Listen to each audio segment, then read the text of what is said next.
Bom dia, estamos aqui novamente, unidos aqui pela internet, mas também unidos no mesmo espírito, para irmos para mais um estudo da Palavra de Deus. Vamos ter um momento de oração, em seguida já vamos para o capítulo 12 do livro do Apocalipse. Pai querido, Pai de amor, Pai de bondade, de misericórdia, Pai que nos assiste, nos ajuda, que é o nosso melhor amigo e conselheiro, te pedimos, Senhor, que Tu estejas conosco agora pelo Teu Santo Espírito, nos ungindo, Pai, ajudando-nos a falar aquilo que Tu queres que falemos. E, Senhor, que a Tua palavra nos seja clara, Senhor, para nós que estamos estudando as Tuas revelações. A Tua palavra é lâmpada que ilumina o nosso caminho, Senhor. E nós Te agradecemos por isso, porque sabemos que Tu nos envias a Tua palavra através dos Teus profetas e é para nos guiar, para nos alertar, para nos orientar, para nos ensinar, Senhor.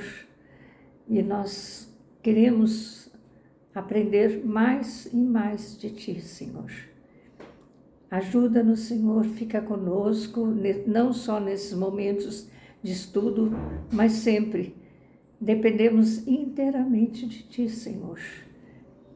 Ajuda também os nossos amados, onde estiverem, Pai, e que essa palavra que nós estudamos agora e que vamos estar mais atentos a um capítulo do Apocalipse, que ela seja também um alerta para aqueles que ainda não Te conhecem, para perceberem o quão importante é estarem vigilantes àquilo que Tu nos mostras, Tu nos ensinas, porque somos seres espirituais que fomos criados por Ti para ter uma vida eterna.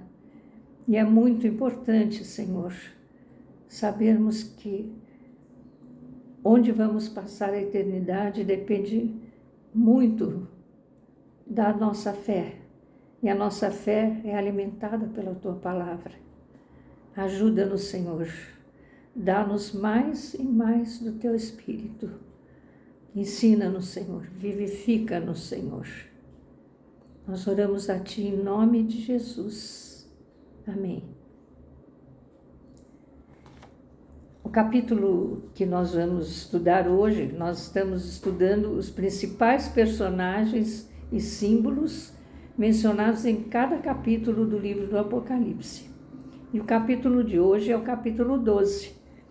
É um capítulo que tem alguns aspectos que têm dado margem a interpretações variadas. Nós estamos seguindo aqui a linha de um estudioso. Nesse caso aqui do estudo de hoje, eu me baseei muito no livro de John Walvoord. E então eu vou passar aqui a interpretação dele, do John Walvoord. Mas há outras interpretações em alguns aspectos desse capítulo. Como nós estamos vendo os principais personagens e símbolos, então eu vou começar, como sempre, destacando aqui já de início os 4 principais personagens do capítulo 12. No 1, que é justamente a personagem que dá margem a interpretações variadas, que é a mulher. No caso aqui, nós vamos depois explicar por que ou nós estamos seguindo a linha daqueles que pensam que a mulher é Israel. 2, o filho. O filho, não há dúvida quanto a esse personagem, é Jesus Cristo. 3, o dragão, que é Satanás. E 4, é Miguel, que é o representante dos anjos, um anjo líder. Nós temos no capítulo 12 a terceira revelação parentética.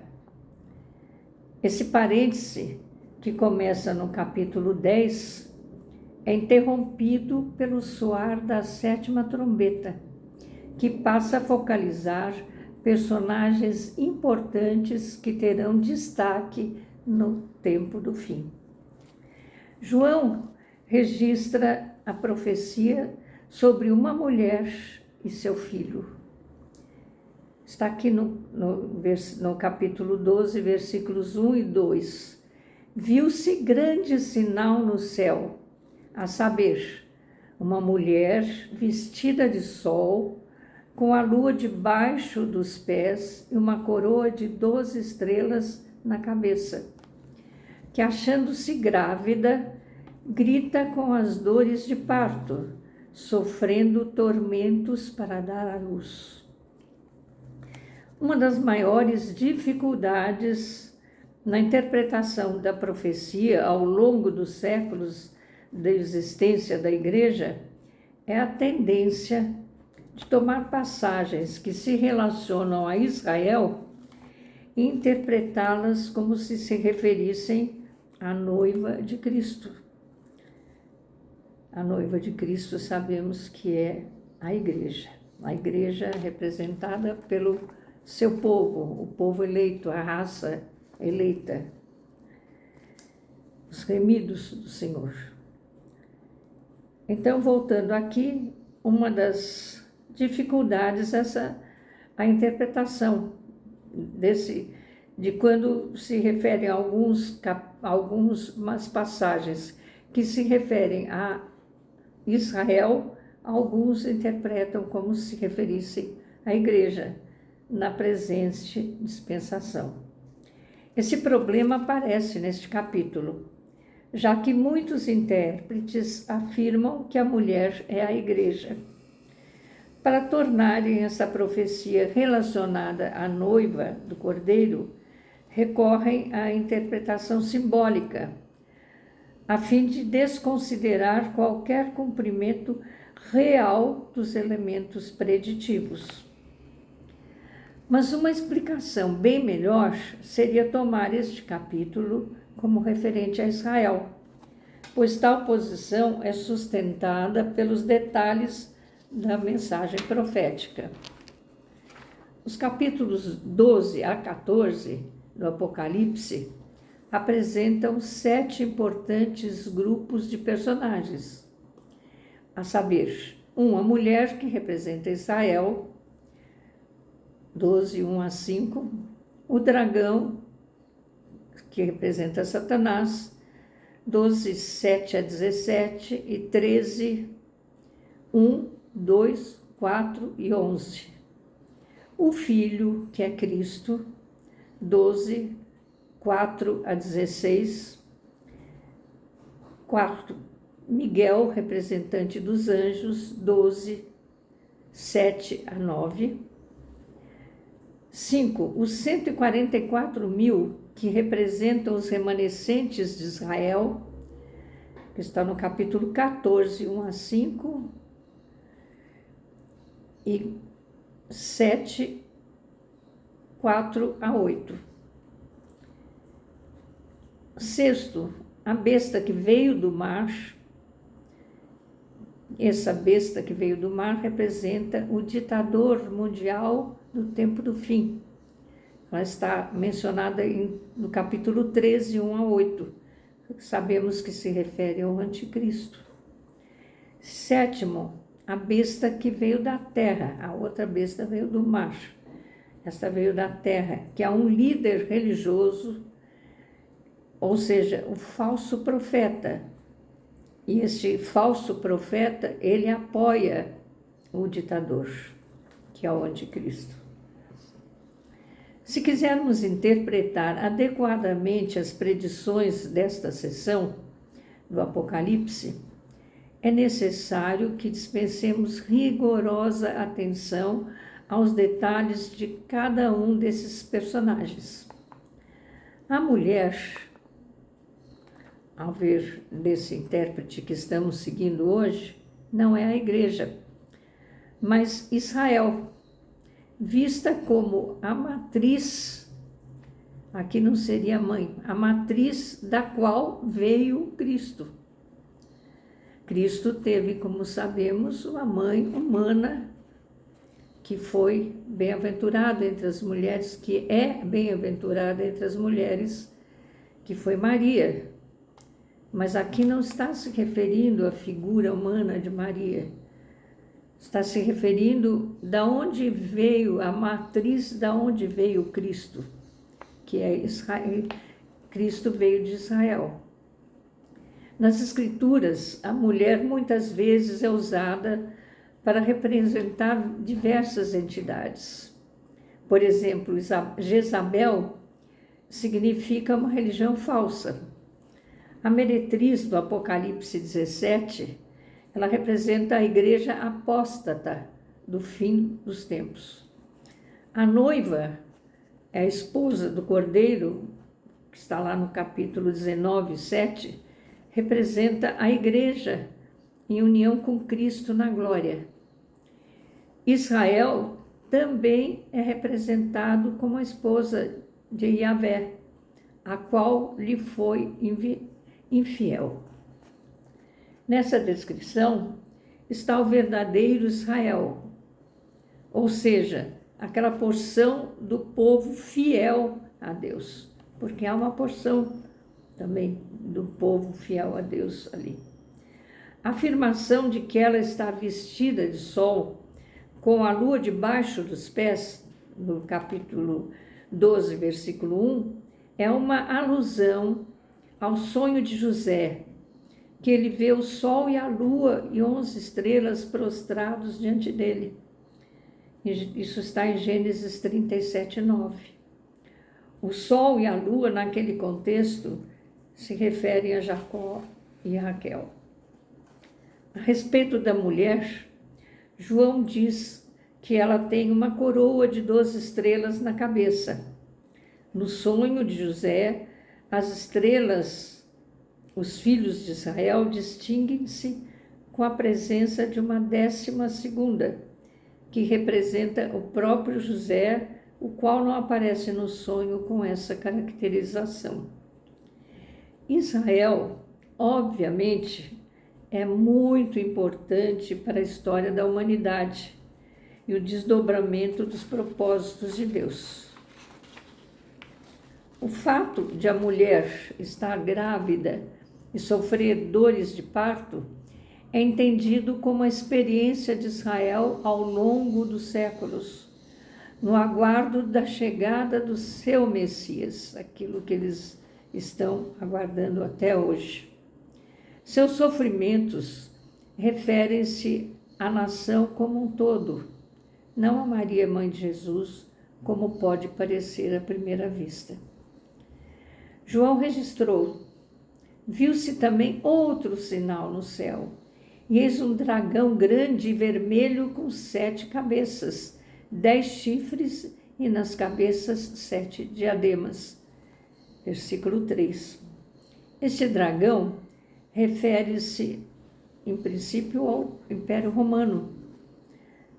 Vide Daniel 7, versículo 7, e também Apocalipse 13, versículo 1. Particularmente no tempo do fim, mas também ao da época do nascimento de Cristo. Apocalipse 13 revela mais sobre esse animal com 10 chifres, os quais representam 10 nações que constituem o império da besta. Isso já é para os dias de hoje. No futuro, profetizado. As 7 cabeças e as 7 coroas referem-se aos principais governantes desse império, tanto na história como na profecia. João predisse que a cauda do dragão arrastará para a terra a 1/3 parte das estrelas do céu, provavelmente uma referência ao tempo do seu poder, no final dos tempos, quando eventualmente conquistará o mundo no início da grande tribulação. O dragão, nós sabemos que o anticristo ele vai surgir como um líder e numa época em que haverá um pacto, uma coligação de 10 nações. E as esperanças do mundo estarão voltadas para ele, para esse falso líder que se faz acreditar como sendo aquele que vai solucionar todos os problemas. Mas nós sabemos pela profecia que não é bem assim, que ele é o pai da mentira. O dragão, que é representado aqui no caso por Satanás, ele aguarda o nascimento do filho da mulher para devorá-lo, assim que nascer. Isso está no versículo 4 do capítulo 12. Isso, é claro, refere-se ao nascimento de Cristo e as tentativas na ocasião que ele nasceu de Herodes para eliminá-lo, que Herodes também representava a figura de Satanás ali ao querer eliminar Cristo. Enquanto Jesus ainda era bebê, aconteceu isso. Foi necessário que José e Maria, naquela ocasião, mudassem para o Egito e passassem os primeiros anos de vida de Jesus para escapar ao desejo de Herodes de destruí-lo. Isso está relatado em Mateus 2, versículos 16 a 18. João registrou ao seguir: nasceu-lhe, pois, um filho varão, que há de reger todas as nações com cetro de ferro, e o seu filho foi arrebatado para Deus até o seu trono.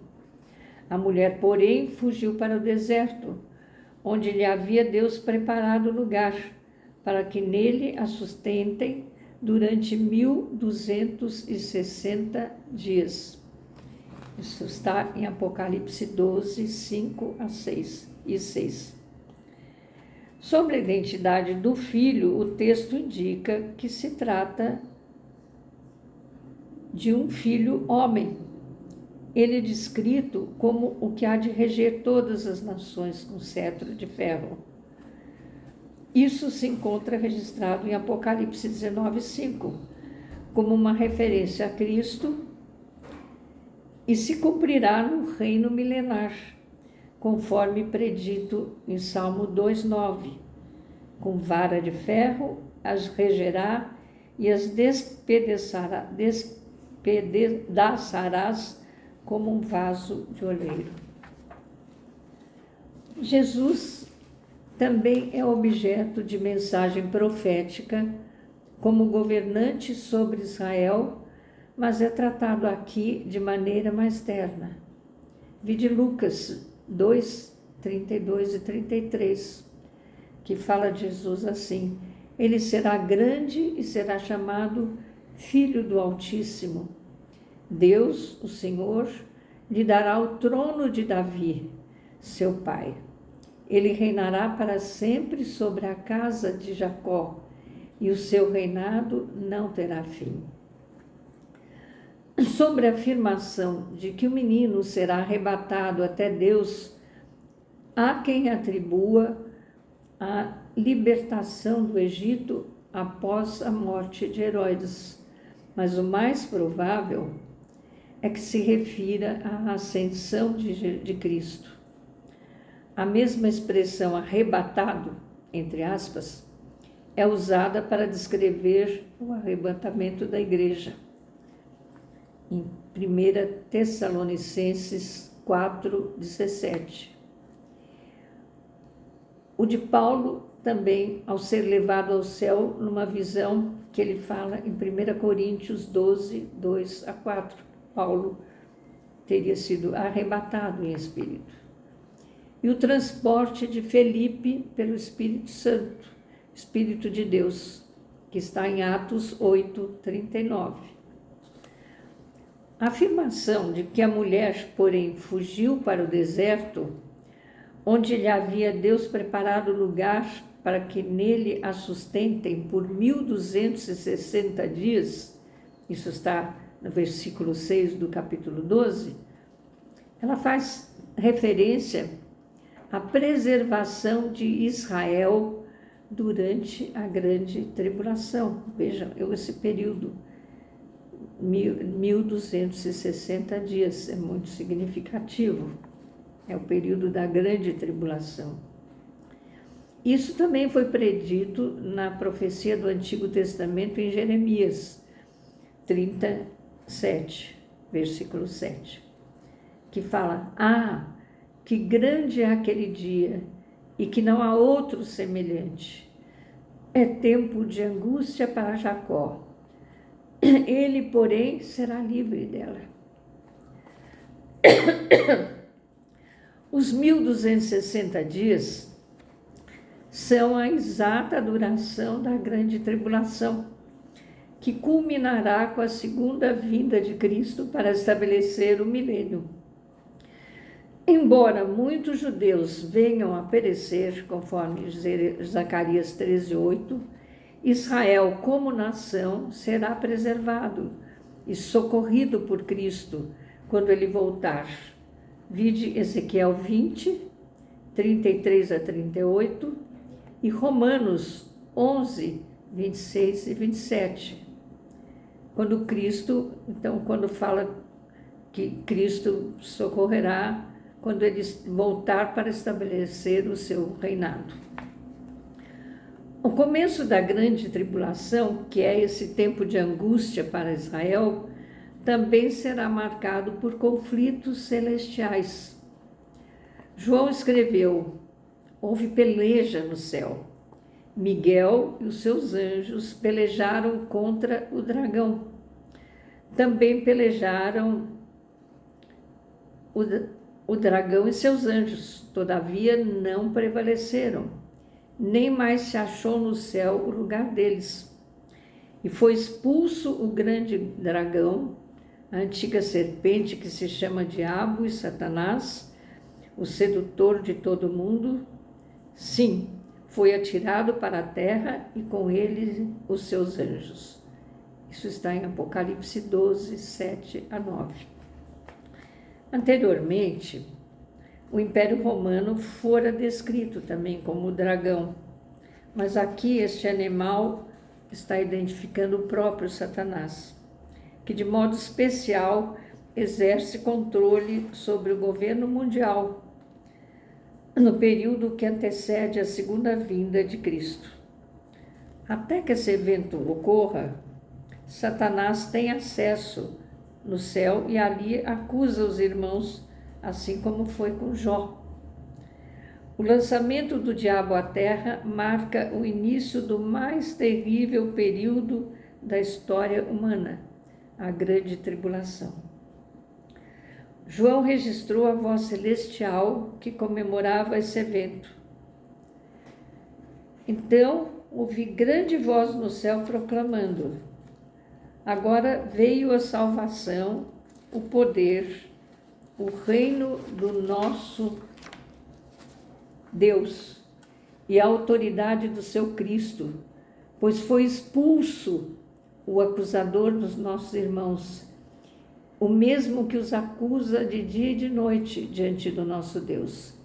Eles, pois, venceram por causa do sangue do Cordeiro e por causa da palavra do testemunho que deram, e mesmo em face da morte não amaram a própria vida. Por isso, festejai, ó céus, ó vós, os que neles habitais. Ai da terra e do mar, pois o diabo desceu até vós, cheio de grande cólera, sabendo que pouco tempo lhe resta. Isso está nos versículos 10 e 12. A longa atividade de Satanás no céu chega então ao seu fim, glória a Deus, e assim intensificam as suas atividades na terra, pobres dos que estiverem vivendo na terra nesse tempo. Os que venceram fizeram-no por causa do sangue do Cordeiro. Versículo 11. Por seu testemunho e por sua disposição de sofrer o martírio até se fosse necessário. Sobre a terra haverá muitas mortes durante a grande tribulação. As atividades de Satanás continuam citadas por João. Quando, pois, o dragão se viu atirado para a terra, perseguiu a mulher que dera à luz o filho varão. Ele está perseguindo aqui, quer dizer, o dragão vai ser atirado sobre a terra na época da grande tribulação. É uma época prevista para o fim. E daí, então, ele vai estar aqui e ele vai perseguir a mulher, que é, no caso, Israel.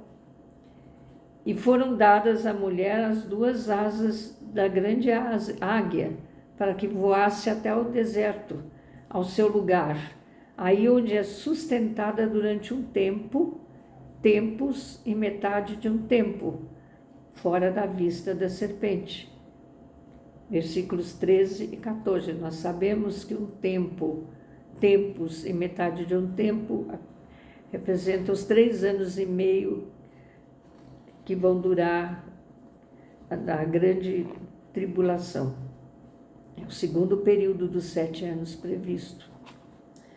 O período do tempo aqui são os mesmos 1260 dias mencionados anteriormente, que está repetindo, pois um tempo, tempos e metade de um tempo, refere-se aos 3 anos e meio, conforme Daniel 7, 25 e conforme 12, versículo 7.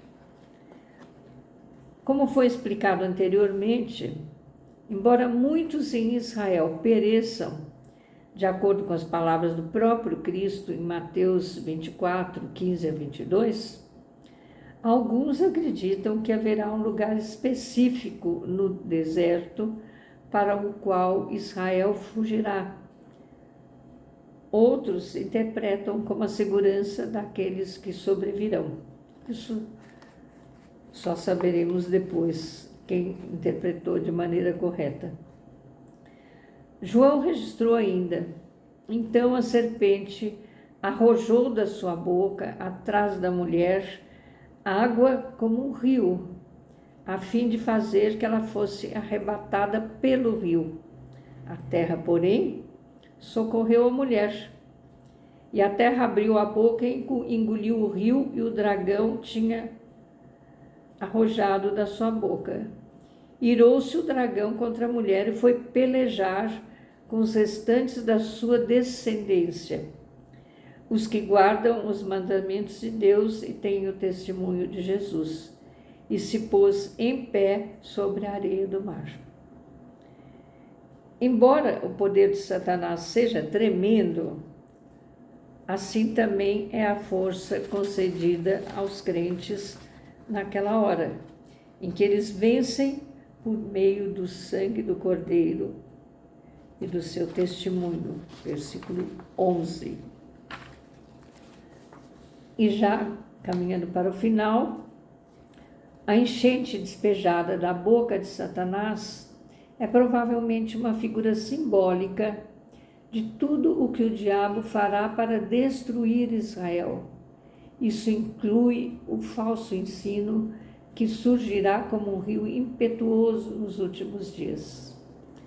As circunstâncias da grande tribulação também serão um teste agudo para a sua fé no cumprimento da promessa da vinda do Messias. Além de perseguir Israel, Satanás também atormentará todos os outros que obedecem os mandamentos de Deus. Isso está em Apocalipse 7, 9 a 17.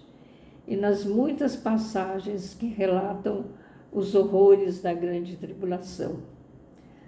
Do ponto de vista cronológico, este capítulo precisa ser visto como anterior ao capítulo 6, porque esse capítulo ele marca o início da grande tribulação. Que Deus nos dê discernimento para entender e interpretar da maneira correta essa palavra. Os mistérios de Deus são grandes e muitas vezes insondáveis para nós. Os pensamentos dele são muito mais altos que os nossos, mas ele nos passou essa profecia como um alerta. Que nós sejamos, Jesus, quando ele esteve aqui, ele nos falou através de tantas parábolas, e ele falou uma das parábolas que fala muito ao nosso coração quando estudamos o Apocalipse, é a parábola das 10 virgens. Que nós estejamos vigilantes, como as noivas que estavam preparadas para a vinda do noivo. Estejamos com as nossas lamparinas cheias do azeite, que representa o Espírito Santo em nós, para que estejamos preparados para o dia em que o noivo vier buscar a sua igreja. Em nome de Jesus.